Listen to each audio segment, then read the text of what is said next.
So technically, we are talking about the complex number before now. So the complex number is very unique. So we are going to be continuing from the previous video, which is we have done addition, multiplication, subtraction. Then the division, we say that we are going to be doing is like this: a plus bi. When you divide it by c plus di. So we say that you're going to be multiplying both sides by the conjugate. You can watch the previous video to know more about conjugate. But conjugate is very simple. Let me put it over here. The conjugate of a number, if z is a complex number and is x plus iy, or in some textbook, you're going to be seeing it as x plus yi. Then the conjugate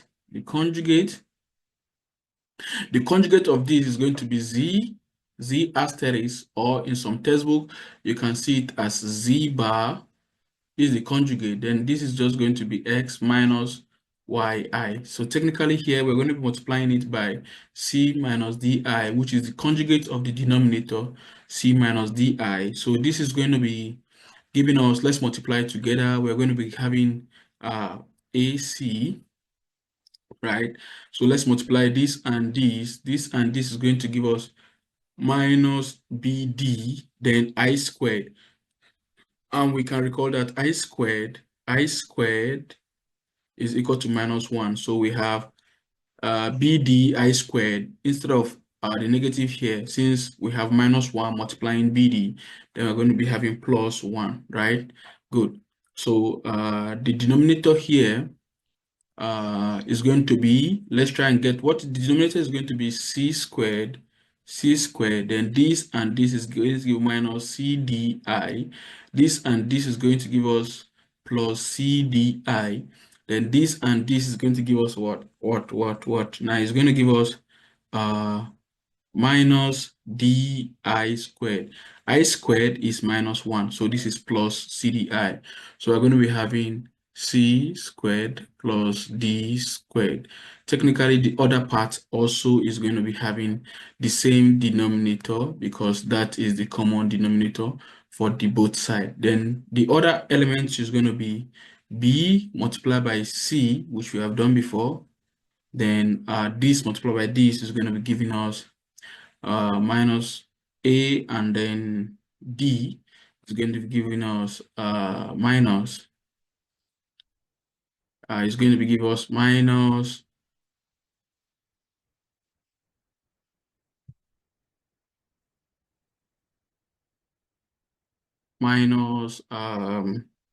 AD, right? So it's minus AD.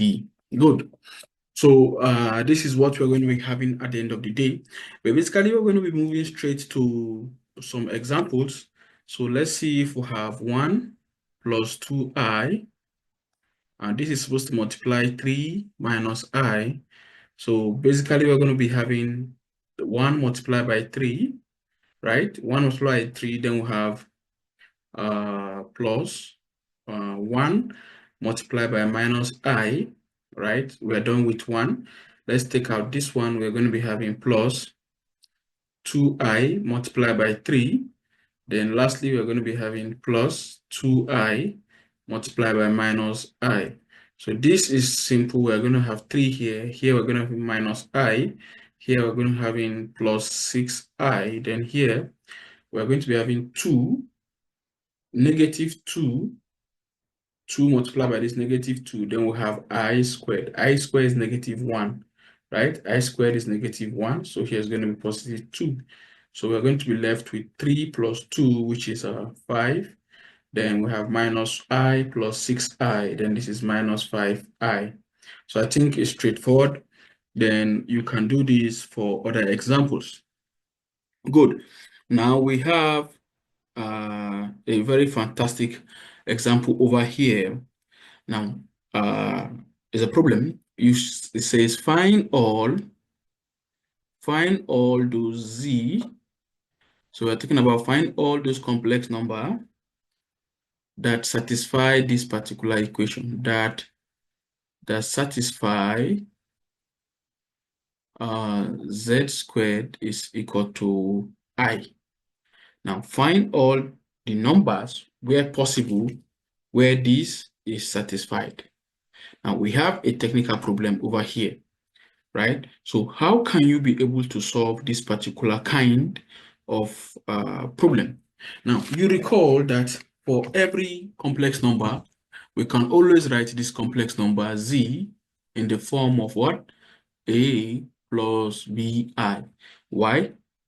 This is the, technically, A is the real part, while the other part, which is bi, is the imaginary part, right?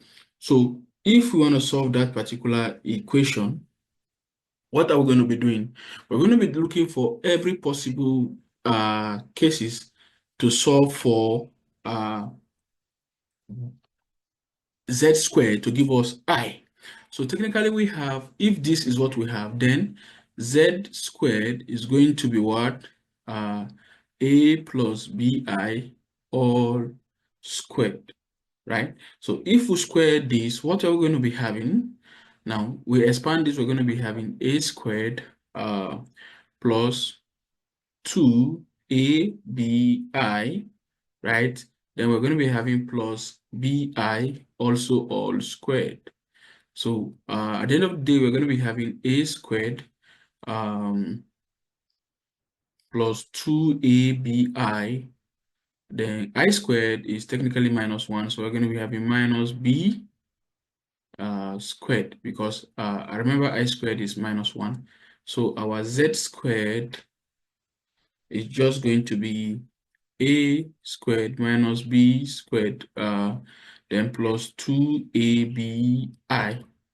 Good. Now, since we can equate the real part and the imaginary part of our particular equation, this is the real part and this is the imaginary part, and we know that this is equal to I from this particular expression over here, so we can equate the real part and the imaginary part together. So we are going to be having a squared minus b squared. We don't have any real part over here, so this is just going to be 0, while here we are going to be having, for the second one, 2ab is going to be equal to 1 over here. Technically, it's going to be equal to 1. Good. So this is for the real part of this particular equation. This is for the real part, and this is for the what? For the imaginary part. This is the imaginary part. So from here, we can have a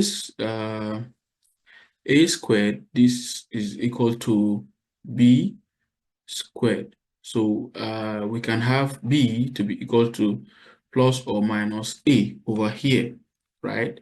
So so the next step we're going to be doing is to solve the imaginary part of this particular equation, right? So how can we do that? We have b to be equal to plus or minus a squared. So we can substitute a for b and also substitute b for a in this particular equation over here. So if we take for the first part of the equation, if we take b to be equal to a here, what we're going to be having here will be 2a. Instead of b, I still substitute a, will be equal to what? 1. So technically I have a squared is equal to 1 all over 2, or I can say that a is the same thing as the square root of 1 all over 2, which is the same thing as 1 upon root 2, right? Now, in the same manner, if I put b